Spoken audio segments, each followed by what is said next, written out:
अस्सलामुअलैकुम, कैसे हैं आप सब। उम्मीद करता हूँ खैरियत से होंगे। मेरा नाम हामिद बशीर है और आपको मेरी इस बहुत ही खूबसूरत वीडियो में खुश आमदीद। आज की वीडियो बहुत ही खूबसूरत होने वाली है क्योंकि आज मैं आपको बताऊंगा कि लाहौर शहर पूरी दुनिया में दाता की नगरी से क्यों पहचाना जाता है। तो अभी मैं आप लोगों को लेके जा रहा हूँ दाता दरबार और वहाँ जाके आपको पूरा दाता दरबार का मैं मज़ार दिखाता हूँ और जाके दिखाता हूँ कि वहाँ क्या क्या होता है, क्या एक्टिविटीज़ होती हैं और क्यों पाकिस्तान में दाता की नगरी से लाहौर का शहर मशहूर है। मेरे लिए यहाँ पे सबसे चैलेंजिंग बात ये थी कि मैंने यहाँ से अपने हॉस्टल से दाता दरबार लोकल जाना था, इसलिए मैं चिंची पे बैठा और यहाँ से अली टाउन के लिए रवाना हो गया। जब मैं रास्ते में अड्डा प्लॉट पहुँचा तो मैंने देखा कि जितनी भी दुकानें थीं सबको घिरा दिया गया है क्योंकि यहाँ पे नया कोई तमीराती काम शुरू होने वाला था। मेरे ख्याल से यहाँ पे रोड बना रहे हैं, तो ये जितनी भी दुकानें थीं ये सब उन्होंने गिरा दी हैं। अब मैं आपको जाके दिखाता हूँ अली टाउन, जो ऑरेंज लाइन का हमारा स्टेशन है वो किस तरह का है और वहाँ पे क्या होता है। आधे घंटे के बाद मैं पहुँच गया हूँ अली टाउन स्टेशन। ये पूरी ट्रेन की पटरी है जिसके ऊपर ट्रेन चलती नहीं बल्कि दौड़ती है। तो अब मैं आपको ले चलता हूँ ऊपर, और ऊपर जाने के लिए इन्होंने एस्केलेटर्स लगाई हुई हैं ताकि जितने भी शहरी यहाँ पे आते हैं ट्रैवलिंग के लिए उनको आसानी हो। और जैसे ही मैं ऊपर पहुँचा तो मैं देख के बहुत हैरान हुआ कि इतनी साफ़ सफाई और इतना अच्छा स्टेशन। यहाँ पे बिल्कुल भी गर्मी नहीं लग रही थी, एसी चल रहे थे और यहाँ पे लोगों की लंबी लंबी लाइनें थीं। मैंने सोचा कि यहाँ से मैं टोकन ले लूँ इस भाई से, लेकिन इतनी ही देर में मेरे पास एक सिक्योरिटी वाला आया और उसने मुझे आके कहा कि यहाँ पे आपको इजाज़त नहीं है वीडियो बनाने की, उसके लिए आपको पहले इजाज़त लेनी पड़ेगी। इसलिए मैंने यहीं पे अपनी वीडियो को स्टॉप कर दिया और मैं टोकन लेके आगे चला गया। जैसे ही मैं ट्रेन के अंदर आया तो मुझे अलग ही वाइब्स आ रही थी, जिस तरह मैं पाकिस्तान में मौजूद नहीं हूँ, किसी और मुल्क में आया हुआ हूँ। तो अभी 1-2 मिनट ही गुजरे थे कि फ़ौरन ही अनाउंसमेंट हो गई कि हम ठोकर नियाज़ बेग पहुँच गए हैं। ये है लाहौर का ठोकर नियाज़ बेग और इसका ये फ़्लाईओवर है। और अभी मैं इसको देख ही रहा था कि अचानक ही हम लोग इसके ठोकर नियाज़ बेग के स्टेशन पे पहुँच गए। तो यहाँ पे आई थिंक सिर्फ 10 से 20 सेकंड यहाँ पे ट्रेन रुकी होगी और रुकने के बाद हम लोग आगे रवाना हो गए। अभी 10 मिनट गुजरे ही थे कि मेरी नज़र एक जहाज़ पर पड़ी जो PIA का जहाज़ है और यहाँ पर हंगामी सूरत में लैंड हुआ था और तब से वो यहाँ पे लाहौर में इस जगह पे खड़ा है। और अभी देखते ही देखते मैं पहुँच गया अनारकली स्टेशन जहाँ पे मैंने आना था। इस स्टेशन की एक ख़ास बात ये है कि ये अंडरग्राउंड है, मतलब कि रोड से नीचे ये स्टेशन बना हुआ है। तो इसके ऊपर जाने के लिए रोड तक बड़ी बड़ी एस्केलेटर्स लगी हुई हैं, जिन पे हम ऊपर अब बाहर जाएंगे और चलते हैं बाहर। यहाँ पर ये टोकन जो मैंने अली टाउन से लिया था वो इसके अंदर मैं डालूँगा तो ही मैं बाहर जा सकूँगा। और ये है हमारा पूरा अनारकली स्टेशन। अब मैंने जाना है मेट्रो बस पे और मेट्रो बस का जो स्टेशन है वो बिल्कुल अनारकली स्टेशन के ऑपोजिट साइड पे है, जिसके लिए मैंने रोड क्रॉस किया है। और ये पूरा मेट्रो बस का जहाँ पे मेट्रो बस चलती है ये उसका रोड बना हुआ है ऊपर। और चलते हैं ऊपर और ऊपर जाकर मैं लूँगा इसका टोकन। और मैं मेट्रो बस पे फ़र्स्ट टाइम बैठ रहा हूँ, मुझे नहीं आइडिया कि कहाँ से जाते हैं। अब मैं ये जैसे ही बस आई तो मैं बैठ गया, मुझे नहीं पता था कि मैंने दूसरी साइड से जाना था। तो जैसे ही मैं अंदर एंटर हुआ तो मुझे लोगों ने बताया कि आप गलत आ गए हो। फिर मैं उससे अगला जो स्टेशन था जनाज़गाह स्टेशन, वहाँ पे मैं उतरा और उतर के यहाँ से मैं दूसरे साइड पे आया और दूसरे साइड पे आने के बाद मैंने यहाँ से टोकन लिया अपना। और अब टोकन लेकर मैं जाऊंगा भाटी चौक। जैसे ही मैं अंदर मेट्रो के अंदर एंटर हुआ तो इतना रश था और ऊपर से एसी भी नहीं चल रहे थे और जो हालत थी वो बहुत ही बुरी थी। ये मैं पहुंच गया हूं दाता दरबार लाहौर और ये मेरे बिल्कुल सामने ये दाता दरबार है। और यहाँ पे मज़ार के बाहर सड़कों के किनारे फुटपाथों पर बैठे हुए लोग मुंदरियाँ, छल्ले, पत्थर और जाने क्या क्या चीज़ें बेचते हैं, जिन्हें गर्ज़मंद दीवाने ख़रीदते हैं, दरबार पर जाकर दाता की कब्र से मस्क करते हैं और अक़ीदत के तौर पर पहनते हैं। और इनका यकीन कामिल है कि इस तरह करने से इनकी हाजत रवाई होती है। मज़ार पर चढ़ाने के लिए फूल, बड़े बड़े ताज और ऐसी चादरें जिन पर कुरानी आयात लिखी होती हैं यहाँ बाकसरत मौजूद हैं। जब मैं यहाँ दरबार के पास पहुँचा तो जो सिक्योरिटी वाले थे उन्होंने मुझे मना कर दिया कि आप अपना बैग लेकर अंदर नहीं जा सकते, वो आपने जमा करवाना है। इतनी देर में छोटा सा एक बच्चा मेरे पास आया और उसने मुझे कहा कि बैग जमा करवाना है। मैंने कहा जी करवाना है, और ये मुझे अब लेकर जा रहा है बैग जमा करवाने के लिए। जी तो कैमरा उन्होंने मुझसे बंद करवा दिया था और अब मैं हो गया हूँ अंदर एंटर। और यहाँ पे हम लोगों ने करवाने हैं जूते जमा।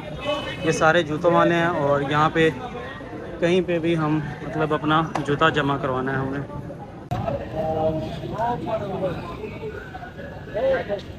ये लें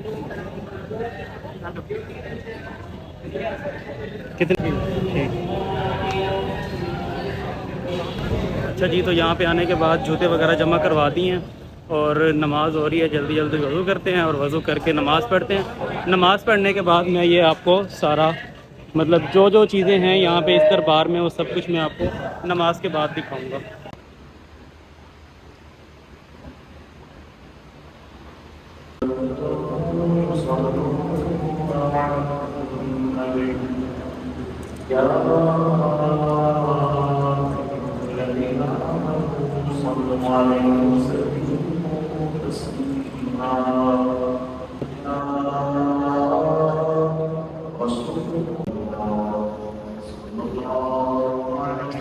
हम लोगों ने नमाज़ पढ़ ली थी और नमाज़ पढ़ने के बाद अब मैं आप लोगों को मुकम्मल टूर देने जा रहा हूँ दाता दरबार का कि यहाँ पे पूरी दुनिया से लोग क्यों आते हैं, क्या ऐसी चीज़ है जिसकी वजह से लोग बार बार यहाँ पे आ रहे हैं। हज़ारों की तादाद में लोग होते हैं यहाँ पर।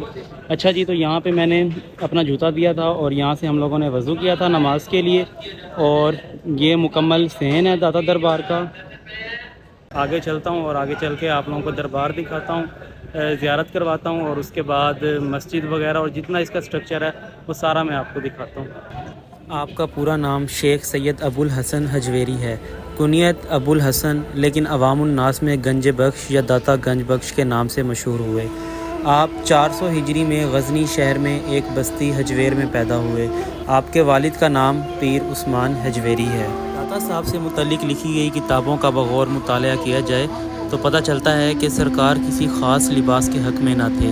यही वजह है कि हर रंग का हर तरह का लिबास पहना करते थे और ये कहा करते थे कि दीन को किसी यूनिफॉर्म में तलाश ना करें, शरीयत के बहुत पाबंद थे। आपके दर से कोई सवाली कभी खाली हाथ ना गया। इसलिए आज 1000 साल के बाद भी वही मोहब्बत, वही प्यार, वही आसानियाँ बांटने वाले अली हजवेरी को आज दुनिया गंज बख्श के नाम से याद करती है। ये रवायत कैसे कायम हुई, किसने की, किसका हुक्म था, ये तो अल्लाह जाने। लेकिन एक बात बड़ी पक्की है कि बरसगीर पाको हिंद के वो औलिया जो अली हजवेरी सरकार के बाद इस दुनिया में तशरीफ़ लाए, उन्होंने दाता दरबार हाज़िरी दी, एतकाफ़ किया, चिले काटे। यही वजह है कि ख्वाजा मोइनुद्दीन चिश्ती, ख्वाजा निज़ामुद्दीन औलिया, अल्लामा इकबाल जैसे लोग दाता साहब हाज़िरी देते रहे।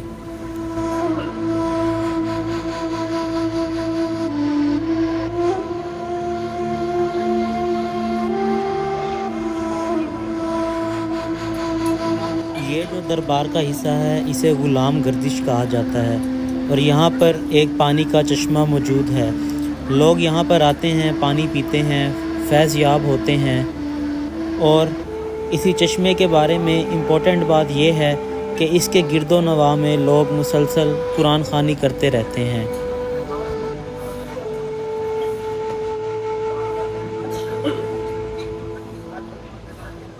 ये वो जगह है जब हज़रत मोइनुद्दीन चिश्ती जब लाहौर तशरीफ़ लाए तो उन्होंने यहाँ एतकाफ़ किया था और जब दाता सरकार की मज़ार पर हाज़िरी देकर वापस जा रहे थे तो उन्होंने एक शेर कहा जो ये है कि गंज बख्शे फैज़ आलम मज़हर नूर खुदा ना के सारा पीर कामिल कामिलारा रहनुमा।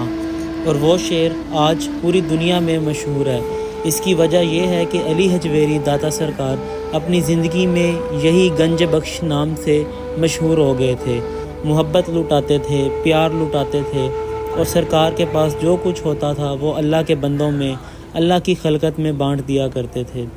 तुर्किश तर्ज़ तमीर का ये नमूना पाकिस्तान की बड़ी मस्जिदों में शुमार होता है। ये मस्जिद आने वाले नमाजी और ज़ायरों के लिए इबादत गाह भी है और लोग यहाँ दोपहर के वक्त में आराम भी कर लेते हैं। दाता साहब के मज़ार के ऐन सामने एक मस्जिद है। ये मस्जिद ऐन उसी जगह बनाई गई है जहाँ हज़रत अली हजवेरी सरकार ने मस्जिद बनवाई थी।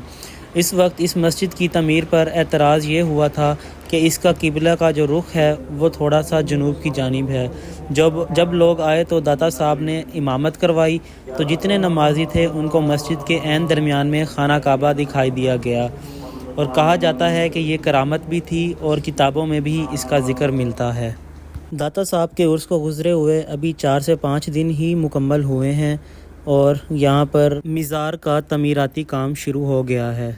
अब मैं आपको मस्जिद की बेसमेंट में लेके जाता हूँ। यहाँ पर ये वज़ू खाना बनाया हुआ है, यहाँ पे लोग वज़ू करते हैं और वज़ू करने के बाद थोड़ा सा ही आगे इन्होंने अपना लंगर खाना बनाया हुआ है, जहाँ पर लोग आते हैं, अपना लंगर लेते हैं और खाते हैं। यहाँ पर कोई भी इंसान भूखा नहीं रहता। यहाँ देखें लोगों की लंबी लंबी लाइनें हैं और कितने ही लोग हैं जो यहाँ पर अपना खाना ले रहे हैं और बैठकर खा रहे हैं इसको। यहाँ पर इंतज़ामिया की तरफ से भी लंगर का वसी इंतज़ाम होता है और उसके अलावा लोग ख़ुद भी आकर यहाँ पर लंगर तकसीम करते हैं।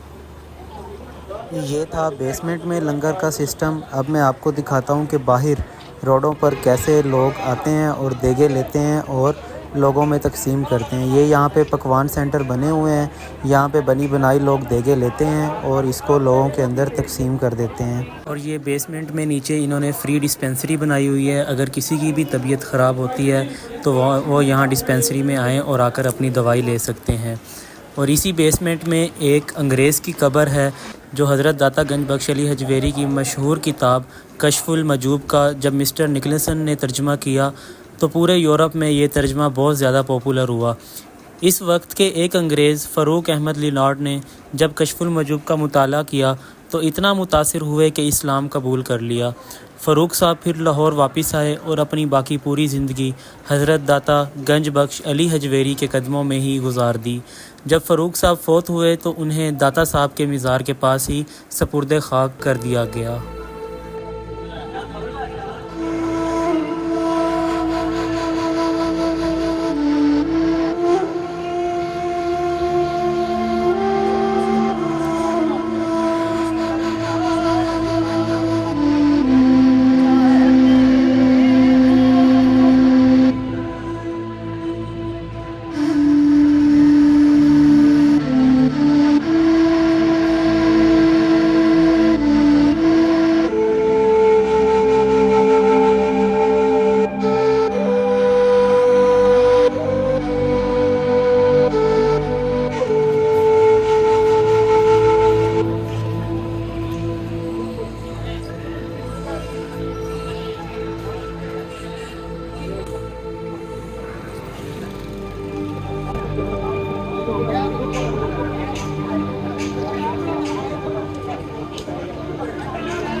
अच्छा जी, तो ये मुकम्मल हकीकत थी दाता दरबार की और मैंने आप लोगों को दिखा दी है। बस अब मगरिब का टाइम होने वाला है और अगर आप लोगों को मेरी ये वीडियो पसंद आई है तो इसको लाइक शेयर और सब्सक्राइब लाजमी कर दें और मिलते हैं आप लोगों को अगली वीडियो में। अल्लाह हाफिज़।